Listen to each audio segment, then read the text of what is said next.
interesting kind of number to throw out there, but your body stores around, or about 84% of your stored energy is in fat. So that means the majority of the energy that your body could use, that you already have, is in fat. And that's a good thing to remember. Okay, so what happens when you actually have an excess or too much of fats, carbohydrates, proteins? Well, pretty much, right? You know, as I said before, it just stores it as fat. And the body can convert everything into everything else. So even if you have way too much protein and you had no fat, it can still store it as fat. And it's unfortunate sometimes because sometimes you don't want that to happen, right? But no matter what you do, it's like you say, okay, I'm going to go on a low-fat diet. And it's like, I'm still gaining weight. What's going on? Well, the reason is your metabolism is so good at what it does. It'll take that excess protein and it'll figure out a way to get it into fat. It doesn't care what you give it. If it's energy, it's going to find a way to get it into the place it prefers. Right? So the metabolism has very specific things it likes. It can adapt and adjust to what you eat to a point, but it prefers certain things. And this is why when we eat too much, you know, we eat lots of like fatty foods and sugary foods and things like that, it's going to find a way to store that because it's going to keep that. This is not as important, but you know, same thing. If you don't give your body, actually, no, that's pretty important. Sorry. If you don't give your body enough food, well, remember I've just been saying it stores everything as fat, right? And that fat is stored energy. So if you starve your body, it's going to use that fat, and that's exactly how weight loss works. You know, you're essentially when you're losing weight or doing a weight loss program, you're starving your body just a little bit and forcing it to use reserve energy. So it's going to use your fat. It might use storage in other places, and that's the whole idea behind weight loss. That's why you lose weight. And that's the thing. If anyone's ever seen somebody who's anorexic or those Hollywood stars, right? They look like they weigh 90 pounds. You know, that's because they're starving themselves too much, and you can see they have no fat. They're all bones. Right? Because the body is completely burning through the fat. It's just using it up to keep them alive. And at some point, it's just too unhealthy, and they unfortunately die if they keep it up too long. So then, is there any questions at this point? Anyone confused or anything? Okay. I want to interject something. So what would you say we can do to jumpstart our metabolism? How would you say a person would be able to use that stored energy healthy and effective?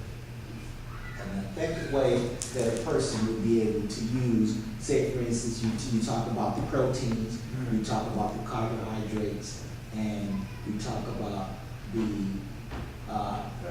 fats. We talk about the fats. So in terms of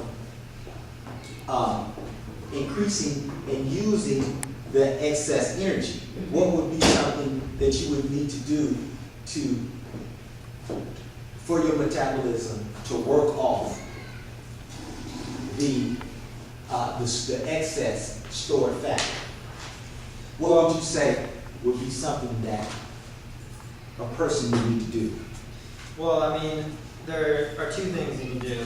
And it'll be pretty obvious when I say them. Unfortunately, they're not the easiest things to do. And one is exercise, of course, right? And one is eating healthy. Easier said than done, right?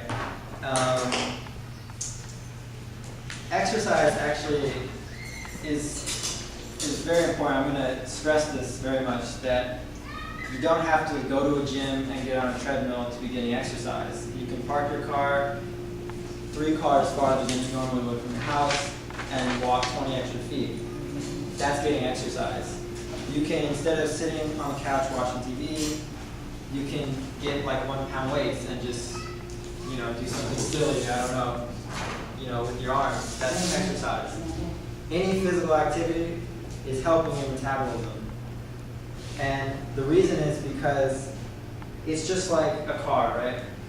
If you have a car and you leave it outside for 30 years, you never use the car, you let the elements just, you know, attack it. You let rain is raining on it, you know, it's getting rusted. That car's not going to work after 30 years if you try to start it up.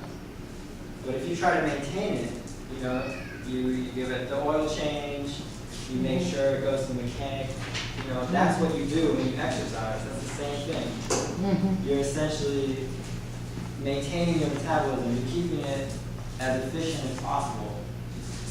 And so exercise, that's exactly what exercise does. The other thing it does is it burns more energy. And this is how we lose weight. Our body at rest, and when I say at rest, I just mean like right now, we're just all sitting or standing, right? You know, has a certain metabolism that is pretty much the same all the time.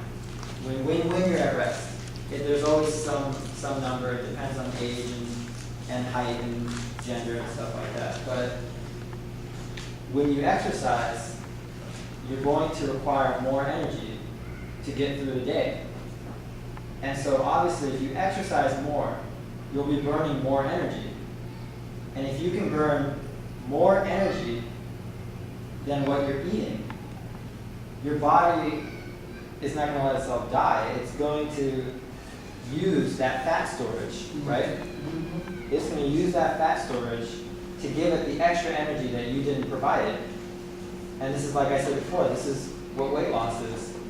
This is why people work out. You know, you hear people, they want to lose weight, they start going to the gym, they go, you know, 30 minutes on the treadmill or something. Because exercise requires energy, you know. And if you are not exercising, you're very inactive, and you're just kind of, you know, almost like a couch potato, you're just sitting around watching TV, not moving as much, your body doesn't need that much energy. It actually surprisingly uses very little energy, and people don't always know this because. Yeah, I wanted to interject. I don't mean to interrupt you, but what happens because you're talking about people that go to the gym and they're exercising to burn the excess fat. Yeah. Okay. Now, what about the person that's going to the gym every day and they're exercising really hard? And they're on the treadmill, which I've had the experience to see, and they don't lose a pound. They don't lose any weight. What's the problem with that? Well, the problem with that, yeah, exactly, right?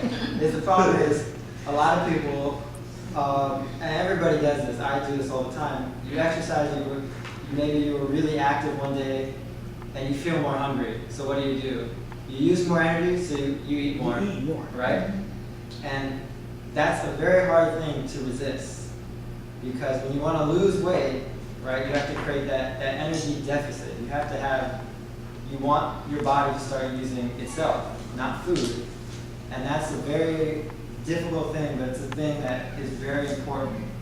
You know, you have to know, if I had a really active day, that doesn't mean I should eat to make eat to keep up with my activity. You know, so if I'm running a marathon, it's not like I want to, you know, eat 20 In-N-Out burgers, right?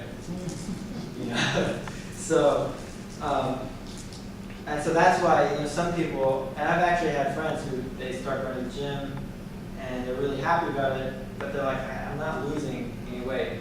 And the reason is because they come home and they just, you know, they attack the fridge. You know, like it's an animal or something, right? Like you're going hunting. Yeah. Yeah. Now you said we have fats, carbs, and proteins. These all make energy. So where do the vegetables come in?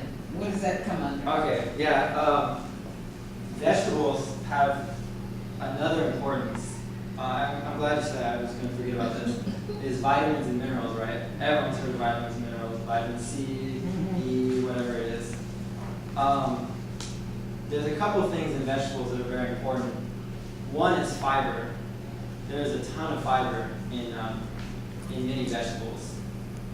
And fiber is great because on top of, fiber is the best thing that fiber does for you is digestive health. It keeps the digestive system, in tip-top shape. The recommendation is that you get 25 grams a day. Most Americans probably get 7. Nobody comes close because people eat, you eat white bread, you eat sugars. These don't have fibers. Things with fibers are whole wheat bread, 100% whole wheat bread. Beans have a lot of fiber. Beans are extremely healthy, assuming they don't have too much salt. But beans are very good. So